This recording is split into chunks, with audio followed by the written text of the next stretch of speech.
Olá, bom dia. O programa A Notícia de Frente começando agora, são 6 horas e 5 minutos. Seja muito bem-vindo, muito bem-vinda à edição de hoje. Temos muitos assuntos políticos, principalmente envolvendo o governador de Mato Grosso, Mauro Mendes. Vamos falar de projetos polêmicos também na Câmara de Vereadores, com reajuste de salário. Tudo isso e muito mais a partir de agora.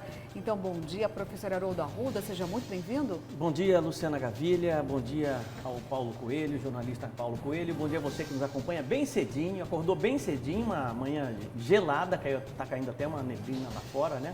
Mas uma sexta-feira iluminada e abençoada a todos. Que assim seja. Bom dia para você, Paulo Coelho, seja bem-vindo. Bom dia, Luciana Gavilha. Que maravilha estar com você aqui. Trocadilho infame, vai para começar amanhã. Toda de azeitona hoje. Que cor que é essa aí? Eu não entendo, eu fiz meio daltônico. É uma azeitona, né? Ela veio de azeitona hoje. Que seja um verde oliva, né? Verde oliva. É, que é mais ou menos azeitona. Quase uma azeitona. Né? E o bom dia também, aí, meu caro professor Haroldo, que está de salmão. De salmão. Salmão por baixo. É rosa, né? Depois de ter tomado o café da manhã no Mortadela, que ele fala que eu como torradas da Bélgica com geleias de damasco, queijo brie, ele fala lá. Eu tomo café arábico, né, que vem da Arábia, junto com leite, sabe do quê? Leite de cabra virgem do deserto. Não sei de onde que ele tira isso, entendeu?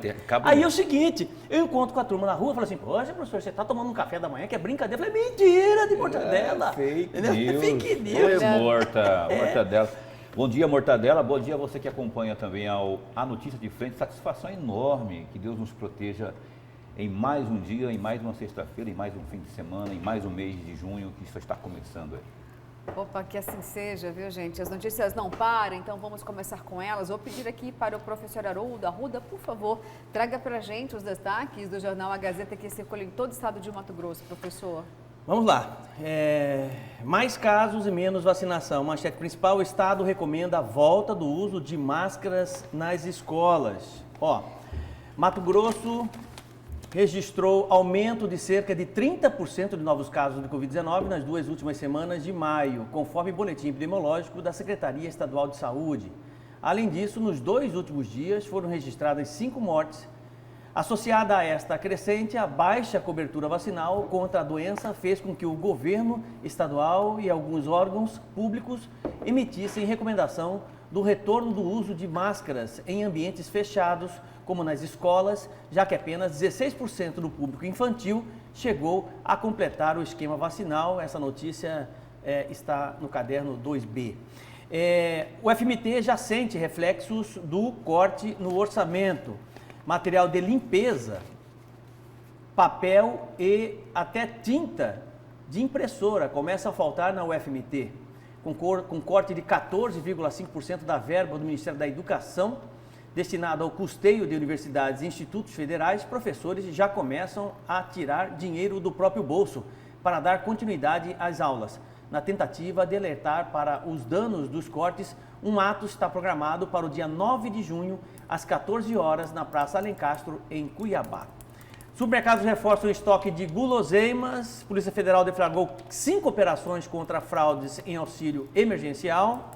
Conversa de Piveta e Mendes define substituto. A coisa está se formando, né? E Juca quer subir para R$15 mil o salário de secretários. Inclusive, esta manchete do Jornal Gazeta tem desdobramentos e tem opiniões aqui na bancada de hoje, não é isso, Luciana? Exatamente. Eu vi você falando na escalada isso. Essas são as principais manchetes aqui. O misto, temos que falar do misto.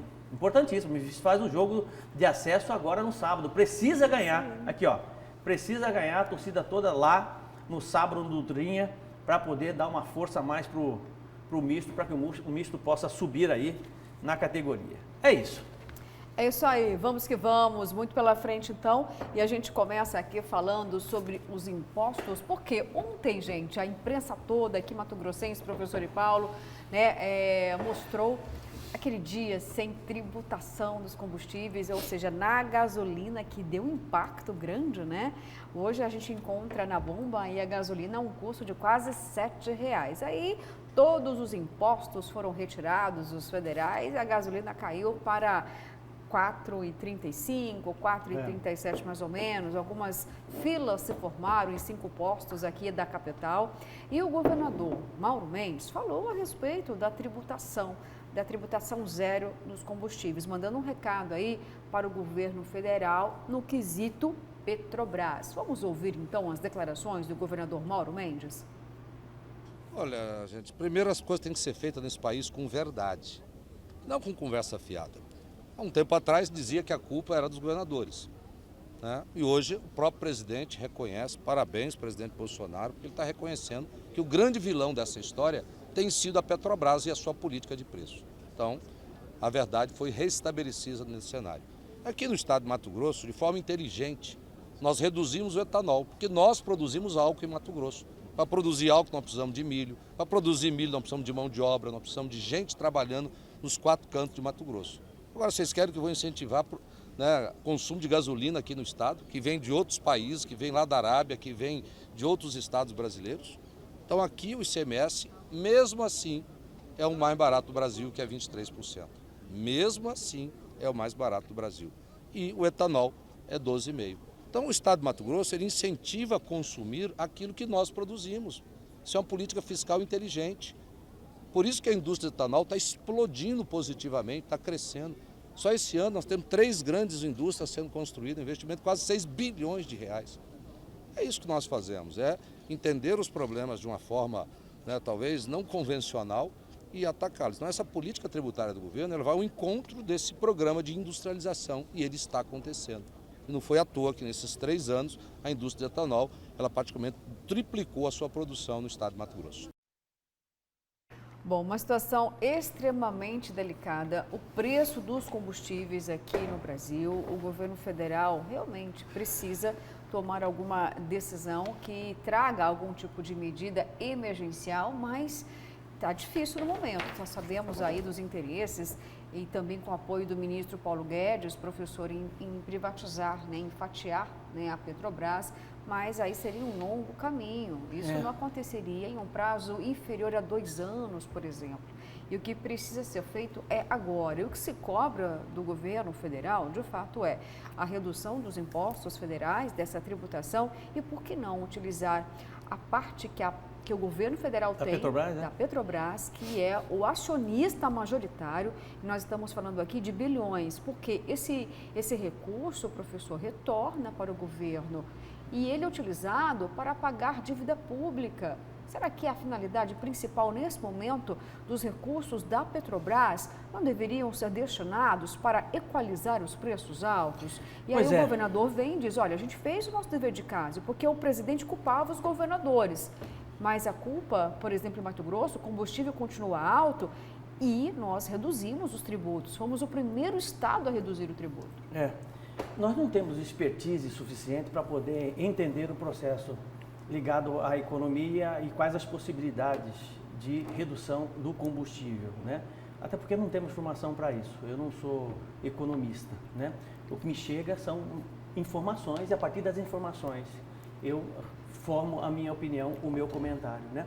O problema do meio, a maneira pela qual os governos vão chegar a um combustível mais barato, esse problema é do governo federal, é do governo estadual, é do ministro da Economia, é dos especialistas, são dos especialistas, né?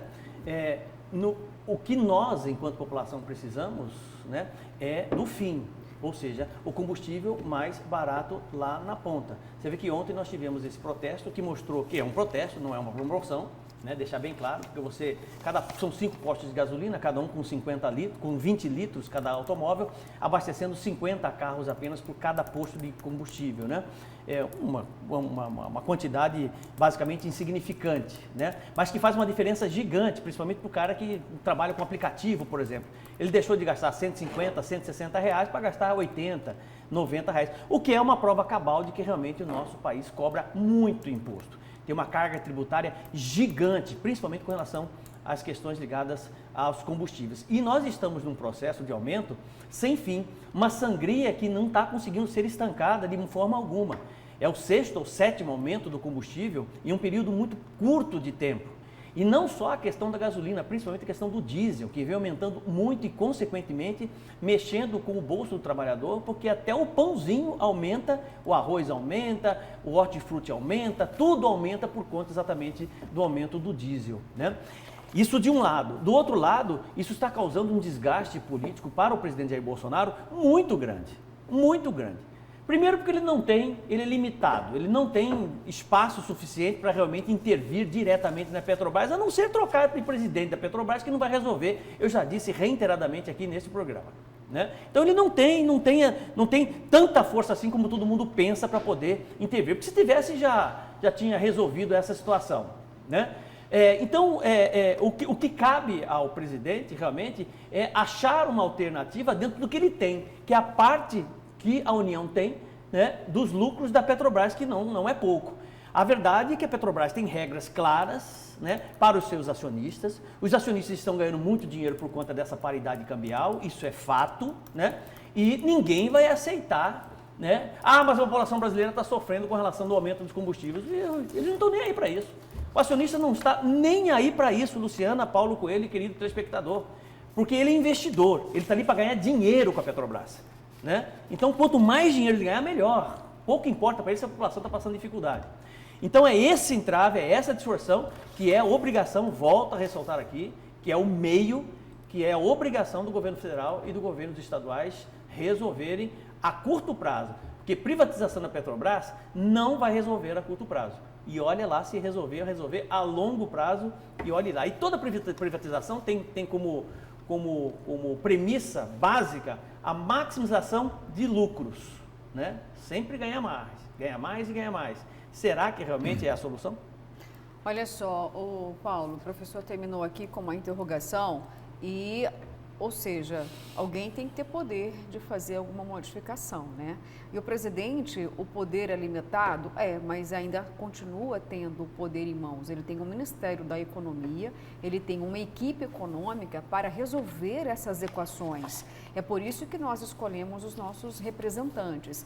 E o próprio presidente, ele está preocupado com essa questão porque ele sabe que lá na frente pode resultar em menos votos para ele. Porque quando a gente fala de combustível, é uma cadeia importante que ela faz toda a formação de preços de todos os outros bens de consumo.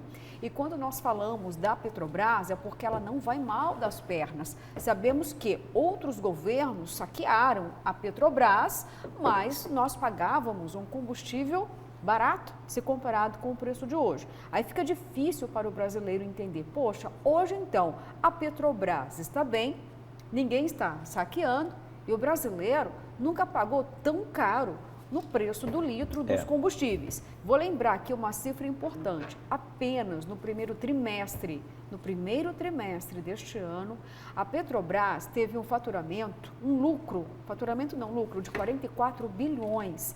Desse volume, quase 18 bilhões foram diretamente para o governo federal.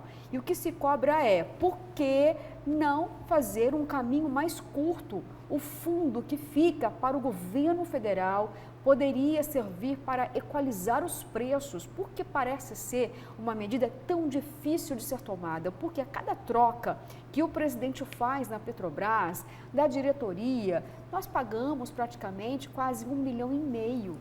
E nada é feito para a gente ter um resultado efetivo nas bombas. Não vai adiantar trocar de roupa, não vai adiantar, é a mesma coisa de trocar de presidente da Petrobras, é a mesma coisa de trocar de roupa. Só que assim, fazer só uma observação, Luciana, naquela ocasião, lá quando se roubava muito na Petrobras e o combustível era mais barato, naquela ocasião a gente não tinha passado por uma crise mundial sanitária, como a gente acabou de passar aqui, e a gente não tinha uma guerra envolvendo dois players muito importantes na economia, Rússia e a Ucrânia. A gente não tinha o dólar, não é, ditando as regras no nosso combustível, no nosso petróleo. Então, esses fatores hoje existem e são os principais empecilhos. Eu resumiria toda essa crise em função disso. Crise pandêmica sanitária e a guerra que está acontecendo lá, porque lá que onde as coisas são niveladas, por onde as coisas são niveladas, e aí isso reflete no dólar, e aí é isso que nós estamos vendo aqui.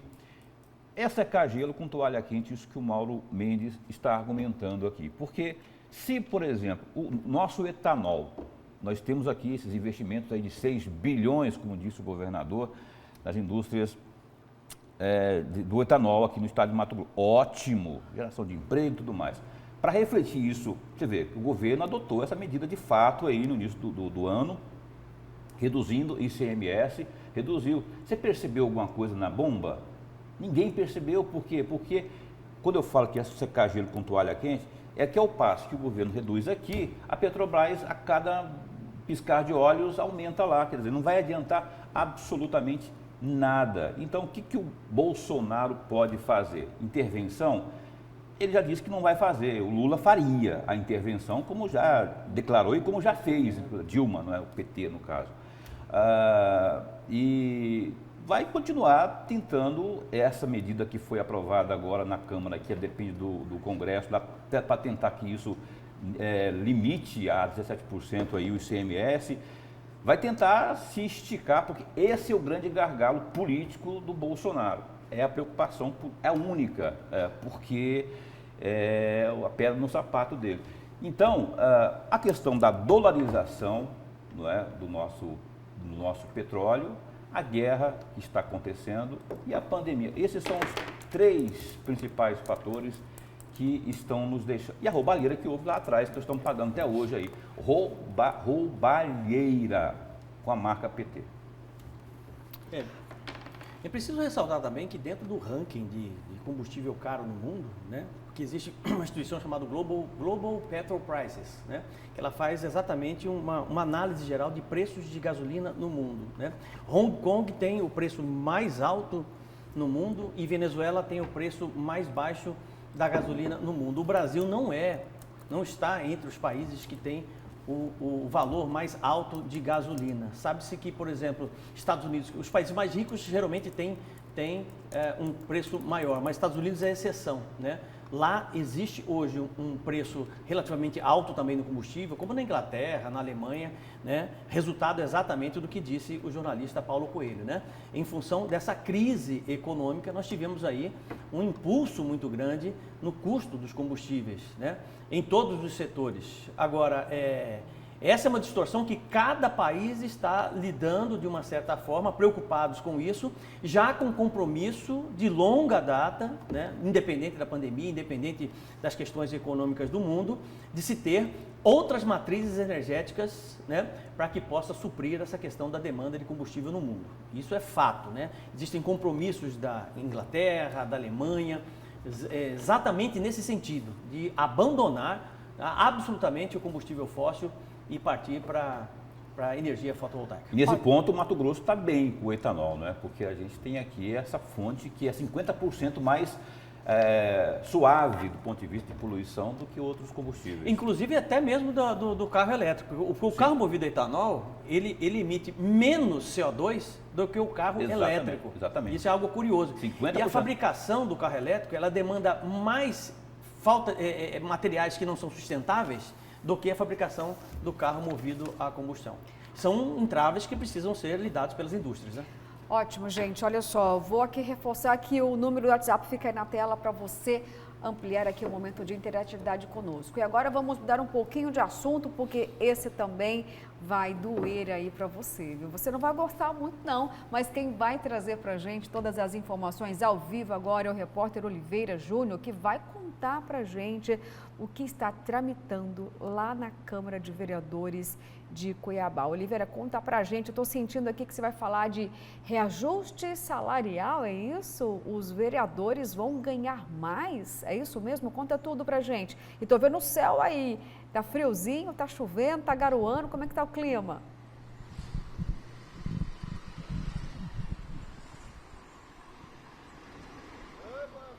É isso mesmo, Luciana. Bom dia para você, bom dia, Paulo, professor Haroldo Arruda Júnior, você que nos acompanha no A Notícia de Frente em todo o estado de Mato Grosso. Estamos aqui na Barão de Melgaço, no Centro Geodésico da América do Sul, em frente à Câmara Municipal de Cuiabá. E esta imagem ao vivo do cinegrafista Nilton Oliveira mostra o tempo nesse momento na capital. Exemplo de ontem, uma neblina espessa, garoa forte desde a madrugada. O asfalto amanheceu molhado na capital na manhã desta sexta-feira. A temperatura agora de 19 graus e a máxima não deve passar dos 26. Isso lá por volta das 3 da tarde. Repetindo, a mesma previsão de ontem, que pegou todo mundo de surpresa. Não estava no script esse frio, né? A previsão previa apenas para a outra semana uma nova frente fria, mas o cuiabano teve que tirar o agasalho do guarda-roupa para se prevenir diante desse frio. Agora, com relação aqui à Câmara Municipal de Cuiabá, Luciana, realmente está tramitando aqui um projeto de lei que visa aumentar de 12 mil para 15 mil os salários dos secretários da Câmara Municipal de Cuiabá.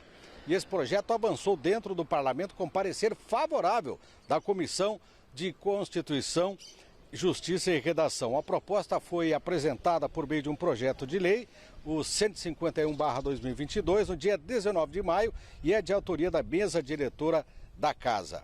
Com a tramitação interna, foi apreciado e aprovado na última quarta-feira pela comissão. A aprovação se deu em uma reunião extraordinária da comissão, na qual participaram o relator, o vereador Chico 2000 do PL e 2 membros, os parlamentares Marcrean Santos do Progressistas e Dídimo Vovô do PSB. Conforme o projeto, a justificativa é que os vencimentos relativos aos secretários não são atualizados desde 2017. E por conta das mudanças inflacionárias nesse período, o valor do salário fixado até então em 12 mil estaria corroído pela inflação. Desculpe, Luciano, tem que rir, né? Se o salário deles de 12 mil está corroído, imagina da população que ganha um salário mínimo e agora vai para 15 mil, né? Vou falar para você, é difícil, né? Eu volto com você, é melhor ficar quieto. Comentem vocês aí. Oliveira perdeu ali a palavra. Quando Oliveira perde ali, olha, o vocabulário Mas verbo, ele tá porque coberto, realmente ele ficou muito indignado. Obrigada, Oliveira. Voltamos com você em instantes, viu, gente? Olha, se a Câmara de Vereadores, né, realmente todos ali trabalhassem de forma efetiva e salutar para você, se eles fiscalizassem muito bem as unidades de saúde, se fiscalizassem todos os contratos da prefeitura, se não ficasse ali votando o dia da baguncinha, não ficasse tentando votar o dia do hétero, talvez você não ficaria tão indignado assim com a elevação do salário dos vereadores. Mas quando a gente fala de uma elevação da remuneração, o que vem à mente de todo mundo, da maioria da população, é o fato de que nem sempre a Câmara de Vereadores dá a resposta correta para os seus eleitores. Nós sempre falamos aqui do tamanho que é a base governista, é gigante na Câmara de Vereadores. Isso muitas vezes faz com que os eleitores não se sintam representados na Casa de Leis. E, professor, a indignação também não é só por conta de um reajuste salarial. Tem outros números aqui que é preciso que a gente possa trazer aqui uma atenção especial. Eu estou falando do quê? Dos benefícios, porque os vereadores não têm apenas o salário. Eu vou lembrar aqui que no ano passado, em dezembro, o presidente da Câmara concedeu um presentaço aí de grego para a população, mas um bom presente para os vereadores. Olha só, transporte, que é um auxílio que eles recebem, R$5.000, mais R$1.600 de auxílio saúde, auxílio alimentação, R$1.400, além da aprovação do pagamento de 13º de férias, de 1/3 de férias para os vereadores. E apesar da regra, os vereadores não possuírem férias, cada parlamentar receberá anualmente o valor de R$6.300 como subsídio. Professor Haroldo, fique à vontade. De repente, o senhor pode concordar, sim, que os vereadores precisam ter essa elevação na remuneração, mas só lembrando que, além da remuneração, tem também todo esse conjunto de benefício. E o problema é que isso tudo está em todos os poderes, não é só no legislativo, no judiciário, no executivo, né? É o que eu já falo aqui por várias vezes, já falei por várias vezes, que é a iminente, né, e importante necessidade de nós fazermos em nosso país uma reforma de privilégios, né? Não há motivo algum, se nós levarmos em consideração exatamente, né, o salário mínimo, como bem lembrou o nosso brilhante repórter Oliveira Júnior, né, se for falar em defasagem, quantas categorias não estão exatamente com os seus salários defasados há anos? Quem é que tem um aumento de 12 para 15 mil reais, praticamente 3 mil reais a mais no salário da noite para o dia? Ninguém tem isso. Você tem que trabalhar muito para você conseguir um percentual aí muito menor do que esse, né? Aí nós estamos falando de 20 e poucos por cento no aumento de salário. Quem é que tem isso? Absolutamente ninguém tem. Na iniciativa privada, nem pensar, passa-se longe de uma situação como essa. E na iniciativa privada não tem todos os benefícios que muitos servidores têm. Isso é fato. Veja bem, para que ganhar um salário de 20, muitas vezes 20, 25, 27, 30, 40, 50, 60, tem gente que ganha 100 mil por mês. Isso é fato em determinado poder.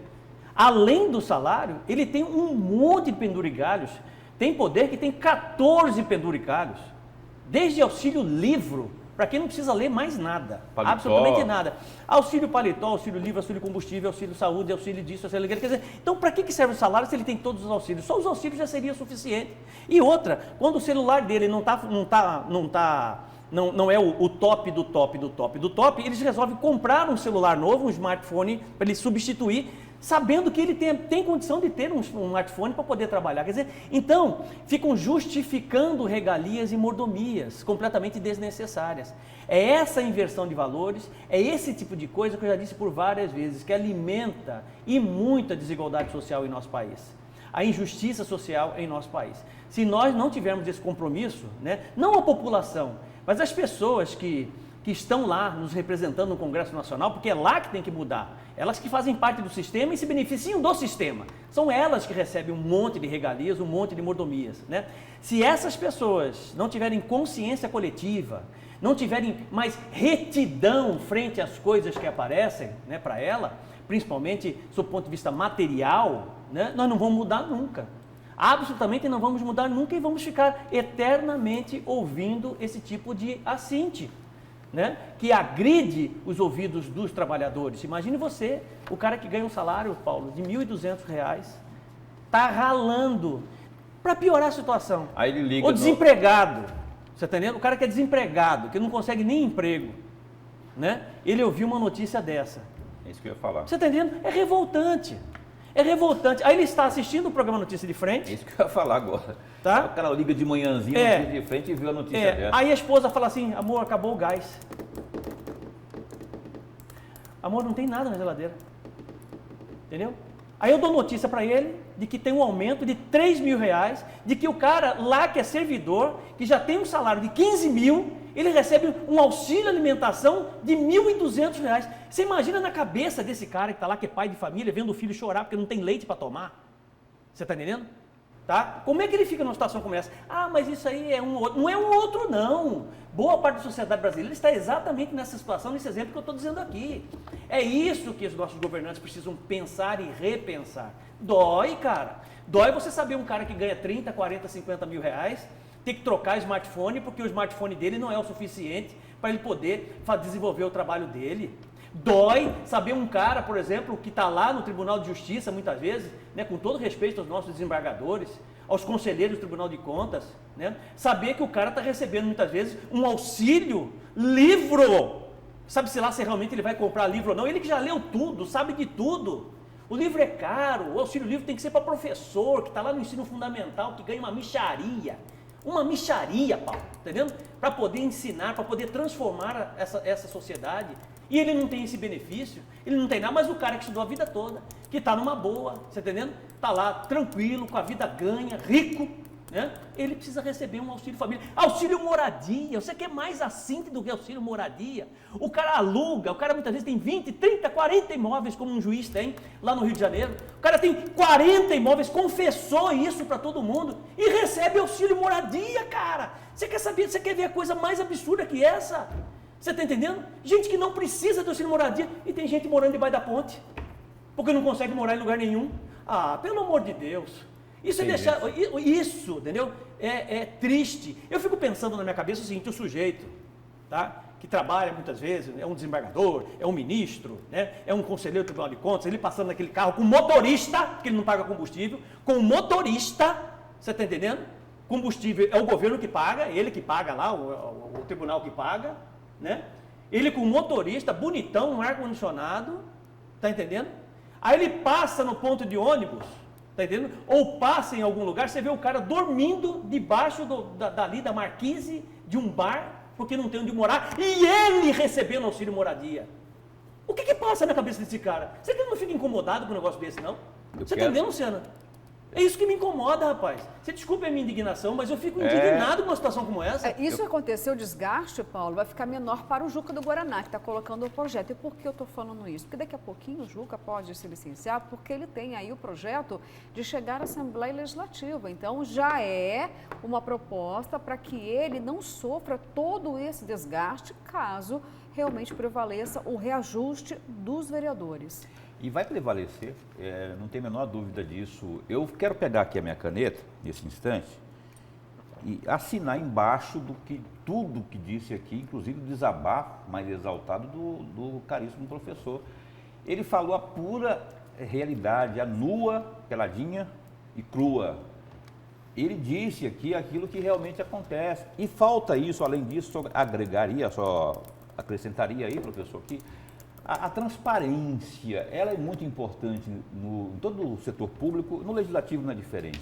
Então, por que o Juca do Guaraná, por quem eu tenho uma admiração, assim, uma boa relação, por que não traz isso às claras? Não se reúne, não se fala, não se mostra os números. Houve um tempo, raríssimas vezes, onde os presidentes da Câmara, raríssimas vezes mesmo, assim, eu longínquamente, assim, eu lembro de presidente da Câmara de devolver dinheiro para o Executivo.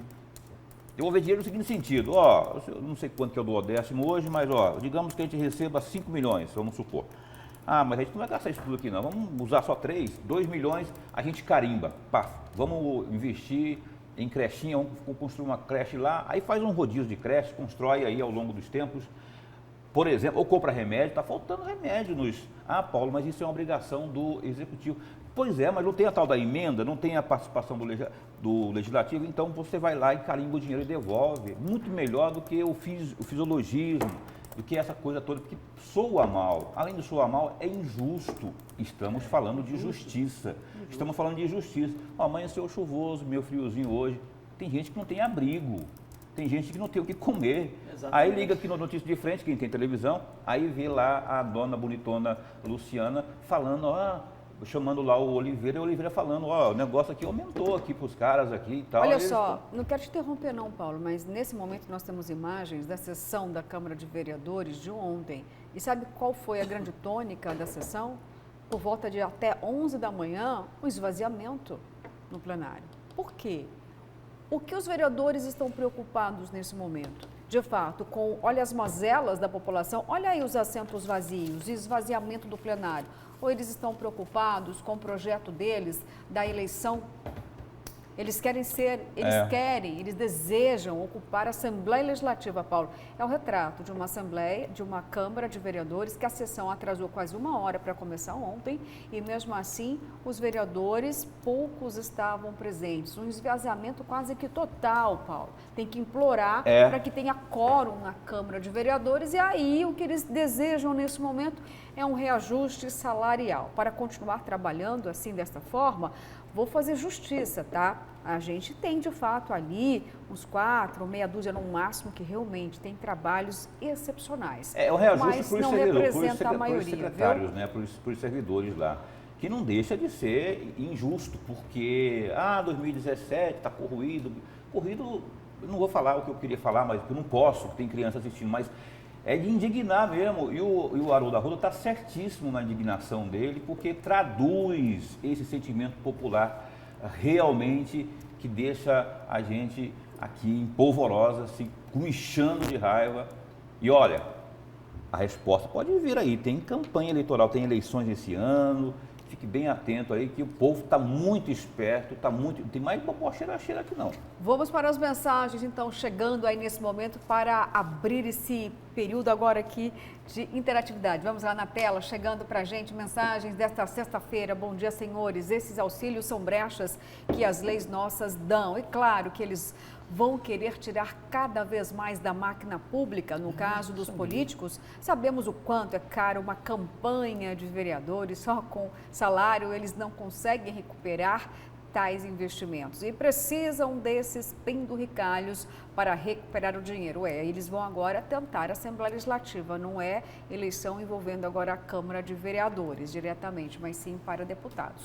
Vamos para mais mensagens na tela, chegando aí para a gente. Bom dia, bancada, bom dia, professor Luciano e Daniel. Hoje é o Paulo aqui, isto é caso de rir mesmo, né? Os técnicos e enfermeiros vão levar o Brasil à falência, né?